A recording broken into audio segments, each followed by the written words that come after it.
V Rising is a survival game that not only provides the full vampire power fantasy, but stays true to classic vampiric lore both narratively and mechanically.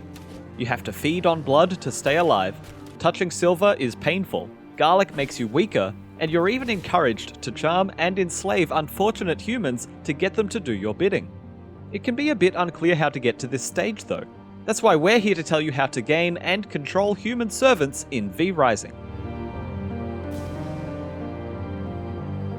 Servants are very useful in V Rising, as they will go and explore areas for you on their own and return with resources for you to use as you see fit. And in the daylight, no less. This saves the amount of time that you need to spend mining copper or sulfur manually, and allows you to keep doing more of the important things, like building the castle of your dreams. Now, it's important to note that you won't be able to mesmerize weary travelers until you've built a more advanced castle, so you'll want to focus on that first. We recommend that if you're stuck or lost, follow the journal quests in the top left of the screen for some direction and rewards. Many key components needed to proceed in your journey are locked behind these objectives, so completing them is essential. Also, many of the V-Blood carriers hold necessary crafting recipes, building structures, and vampire powers that you will need to become stronger. So, slowly make your way through the enemies that you were able to defeat to keep your castle up to date. By completing the Lord of the Manor journal quest, you'll unlock servant coffins, which, as the name implies, allows you to dominate humans. This requires you to craft and bind yourself to a stone coffin, which unlocks after you've been able to convert at least part of your castle to stone. Once you've bound yourself to the coffin, claim the reward for the journal quest to proceed. The next journal quest is called Servants, and requires you to build one of your newly unlocked servant coffins. To do that, you will need several planks, copper ingots, and one greater blood essence. You can get this particular blood essence by finding unsullied hearts, and then placing 4 of them at once in a blood press. Unsullied hearts are usually found on V-Blood carriers or other named enemies in the world once you get to level 25 to 30-ish. After you've created a greater blood essence, put it together with your planks and copper ingots and place the coffin wherever you would like. Claim the reward for the quest to unlock the Dominating Presence form, which you can equip by pressing Ctrl to open the Vampire Power Wheel. When using this form, your vampire spells and abilities will be unavailable to you, and they will be replaced by a ranged spell that can be cast on your foes. If you cast this spell on a human who has low health, you will charm them, and they will follow you wherever you go. This is how you get humans to come back to your castle, where you can then bind them to your servant coffin. You can only have one servant tied to a single coffin, so you will need more coffins if you want more servants. Just keep in mind that the number of servant coffins you can have is limited by your castle heart's level, so keep upgrading that if you want more helpers. The human's blood type, blood quality, and faction all play a role in how effective they will be as your thrall, but while you're starting out, feel free to grab any old bandit that you come across. You can always replace them later. After waiting 90 minutes in real life time, check back on the servant coffin. Here you can see a summary of your servant's abilities, name them, and then set them free to roam in your castle. Once they're out and about, you can also interact with their inventory to give them gear. This will be essential for making them stronger for expeditions, but for right now, this will also complete the new Army of Darkness journal quest, so claim your reward for completing this one as well. Now that you have your servant, how will you command them? Why, it must be from your throne in your castle, of course. Completing that quest just now gave you the recipe to craft a throne, but fair warning, it's a pretty expensive structure. After all, you can't just be sitting on any old chair now, can you? Your castle throne requires stone bricks, 4 greater blood essence, and 16 iron ingots. There is a good chance that you may not have seen iron in the game yet, but it can be a bit of a headache to acquire. You won't find it in the Farbane Woods starting area, so you'll have to venture to the Dunley farmland to the north to start finding random deposits in the world.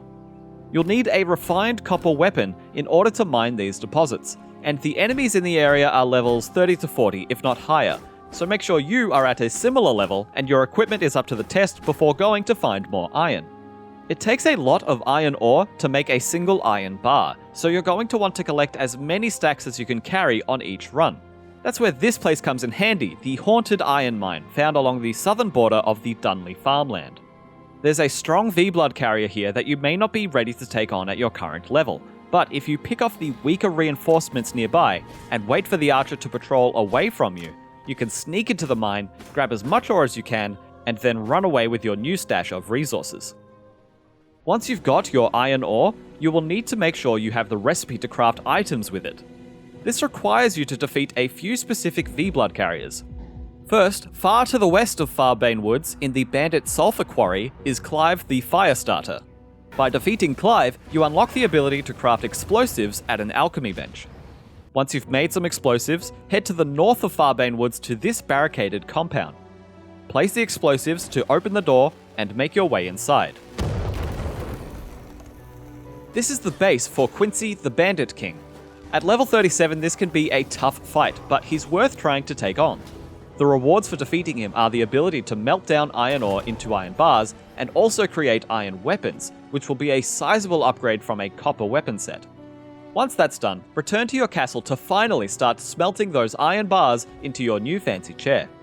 Once you've placed your throne, you can start sending your servants to different camps and locations that you have discovered in Vardoran. You do this by choosing a destination, determining the time frame for the expedition, and assigning servants to the task. This is when your servants' stats and type will come into effect the most, so keep in mind where you will be sending your servants when you initially charm them, as you may want to take more servants from an area that you will be raiding more often. Your servants, much like yourself, are only as strong as the gear they have equipped, so you will need to create armor and a weapon for them to make sure they don't get eaten by bears while running your errands. This raises their power level and therefore their chances of success.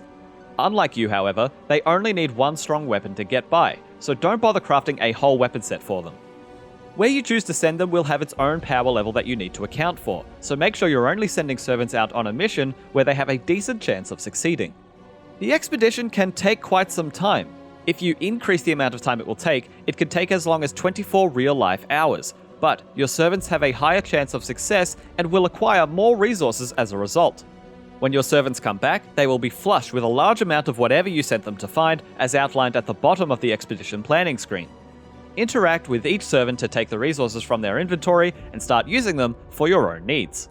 Stronger areas require stronger servants, so you might consider spending more resources on gear for them before sending them out on expeditions to more difficult areas. This would be a delay in how much of a given resource you receive early for your own needs, but hopefully it would allow you to receive larger quantities of a given resource faster in the long run, as your servants become more successful during their expeditions. Remember to keep upgrading your castle heart in order to build more servant coffins, and keep your eye out for individuals with a strong blood type as you progress to ensure that you have the most effective servants in Vardoran. For more on V-Rising, you can find our early access review or our video on the 13 things to do first when you start a new game. You can also find our written guide and all other things gaming right here on IGN.